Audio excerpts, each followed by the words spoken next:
देखिए, सासाराम की सरजमी, सासाराम सरजमी को आप जानते हैं विश्व प्रसिद्ध शहर है। शेरशाह की नगरी के नाम से जाना जाता है, माँ तारा चंडी के नाम के जाना जाता है, क्योंकि मेरा शहर सासाराम है। सासाराम शहर में एक कार्यक्रम होने जा रहा है, अखिल भारतीय कानू हलवाई अधिकार महासम्मेलन होने जा रहा है। जाहिर चीज़ है कि ये सम्मेलन एक इतिहास के रूप में जाना जाएगा, और इसलिए जाना जाएगा कि हमारा शहर क्या है, ऐतिहासिक शहर क्या है,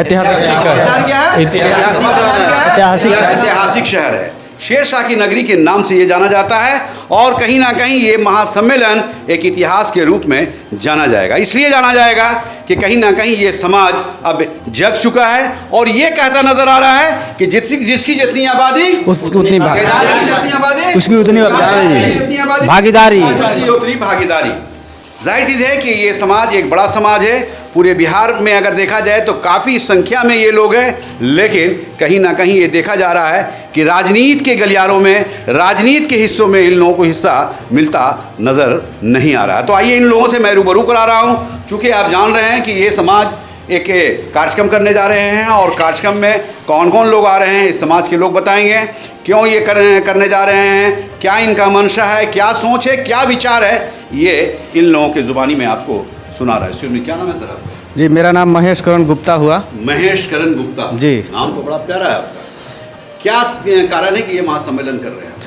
जी, पिछले 36 वर्षों के बाद रोहतास में कानू हलवाई जिला महासम्मेलन का आयोजन किया गया है, नाइट क्वीन रेस्टोरेंट बैजला के पास, जिसमें हमारे महासम्मेलन का मुख्य उद्देश्य यही है कि विगत आज़ादी के बाद से ही वैश्य वर्ग में कानू हलवाई समाज का एक बहुत बड़ा जनसंख्या जो है वो हमेशा से वैश्य के नाम पे सबको सपोर्ट करते आया है, चाहे वो जिस भी पार्टी के लिए हो।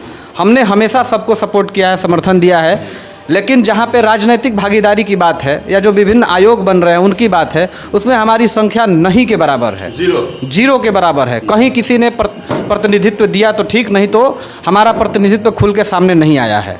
बल्कि हमारे नाम पे, वैश्य के नाम पे अन्य जो जातियाँ हैं जिनकी संख्या हमसे अपेक्षाकृत बहुत कम है, उनको प्रतिनिधित्व मिला है, लेकिन कानू हलवाई समाज हमेशा ठगा गया है। अब ऐसा नहीं होगा, जहाँ पे भी हमारा प्रतिनिधित्व मिलेगा हम उनको समर्थन करेंगे, और उसी के लिए ये ताकत दिखाने के लिए ये महासम्मेलन हो रहा है कि रोहतास में, रोहतास ही नहीं पूरे बिहार में कानू हलवाई समाज की संख्या जितनी है उतनी भागीदारी देनी पड़ेगी। जी जी, देखिए, ये युवा हैं, उम्र कम है, विचार काफ़ी ऊंचा है।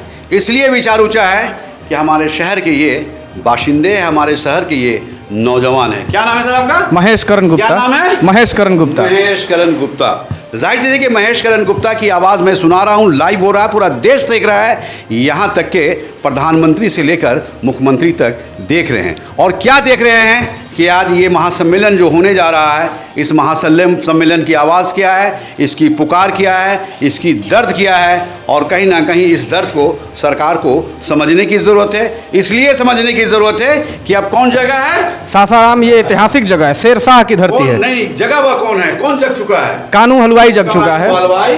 कानू हलवाई जग चुका है। क्या, कौन? कानू हलवाई।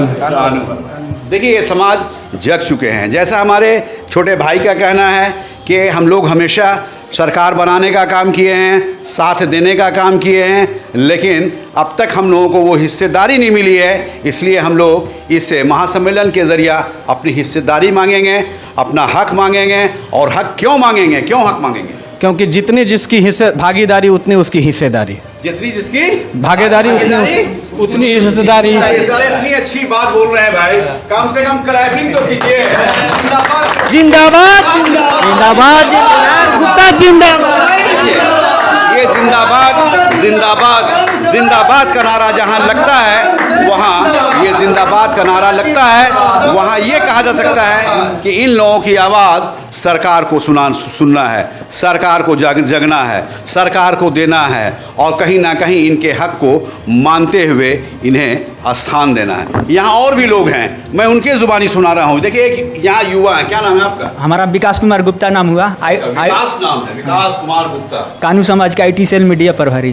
अच्छा, मीडिया प्रभारी है। गुड, तब तो हम लोग के आदमी हैं, हम लोग के आदमी। एक चीज़ बताइए गुप्ता जी, कि अभी तो हमारे छोटे भाई ने कहा है कि मुझे हक चाहिए। हाँ, मुझे हक चाहिए, आपको क्या चाहिए? देखिए, हमको भीख नहीं भागीदारी चाहिए, सत्ता में अधिकारी चाहिए। हमारा जनसंख्या के अनुसार राजनीतिक हो या नौकरी हो, किसी भी चीज़ में हमारा जनसंख्या के अनुसार हकदारी चाहिए।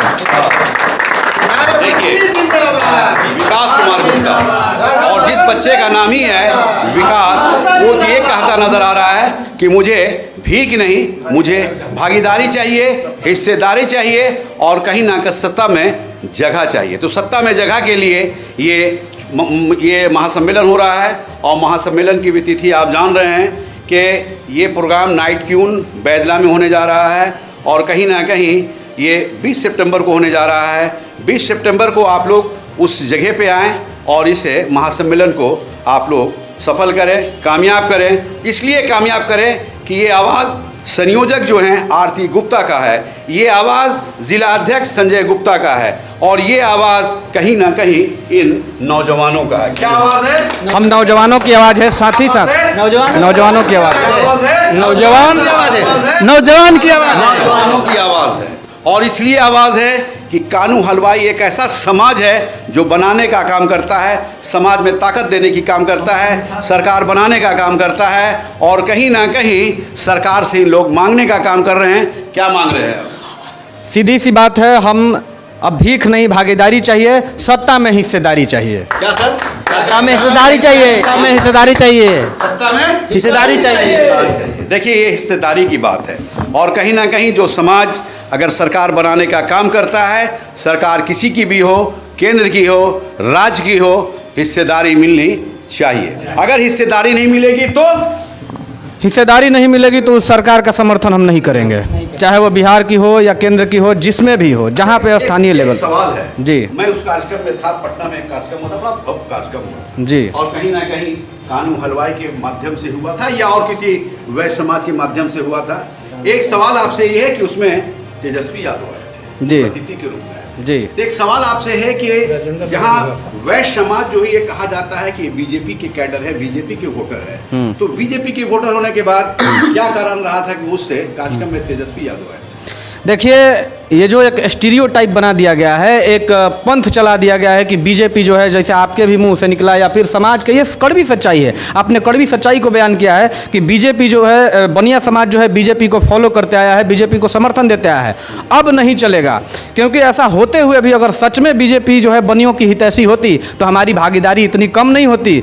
दिन प्रतिदिन पूरे बिहार भर में वैश्यों की हत्याएं नहीं होती, वैश्य सुरक्षा आयोग का गठन हो गया होता। आज तक हमारे वैश्य सुरक्षा आयोग का गठन नहीं हो पाया है। और मैं जब वैश्य की बात कर रहा हूं तो उसमें सिर्फ कानू हलवाई की बात नहीं है, पूरे वैश्य की बात हो रही है। अब मैं आपके प्रश्न पे आता हूं। आपने प्रश्न किया कि अभी 31 अगस्त को पटना के श्री कृष्ण मेमोरियल हॉल में एक कानू क्रांति महारैली की गई थी, जिसके मुख्य अतिथि माननीय तेजस्वी यादव जी थे जी। तो उसका कारण ये था कि हमारे रक्सौल विधानसभा के प्रत्याशी श्री भरत प्रसाद कानू द्वारा वो रैली आयोजित की गई थी, जिसमें पूरे बिहार भर के कानू हलवाई का समर्थन था। और उनका स्पष्ट कहना था कि जहाँ पे भी वंचितों के साथ, शोषितों के साथ, जिसमें कानू हलवाई समाज भी आता है, उस जहाँ पे भी हकमारी की बात की गई है, तेजस्वी यादव पहले पहुँचे हैं। इसलिए उनका मानना था कि हम उसमें मुख्य अतिथि तेजस्वी यादव को बनाएंगे। तो तेजस्वी भैया वहाँ पे वादा कर के भी गए हैं कि रक्सौल से इस बार का विधानसभा चुनाव हमारे भरत प्रसाद कानू को दिया जाएगा। इसलिए उनके टिकट के साथ ही वो एक आश्वासन मिला, और उसी आश्वासन से पूरे बिहार के युवाओं का एक मनोपोली जो है वो बदल रहा है जी, मनोबल बढ़ा नहीं इस बार तेजस्वी सरकार जी, बिल्कुल। और अगर तेजस्वी सरकार, मैं आपके चैनल के माध्यम से कहना चाहता हूँ कि यदि राजद, राष्ट्रीय जनता दल तेजस्वी जी के नेतृत्व में अगर कानू हलवाई समाज को भागीदारी देने जा रही है, उचित सम्मान देने जा रही है, तो इस बार राजद की सरकार बनेगी। प्रधानमंत्री जिंदाबाद, जिंदाबाद, प्रधानमंत्री जिंदाबाद, राधा चरण सेठ जिंदाबाद, राधा चरण सेठ जिंदाबाद। इस कार्यक्रम में केदार प्रसाद गुप्ता जो पंचायती राज मंत्री हैं, बिहार सरकार के हैं, उनका आगमन हो रहा है।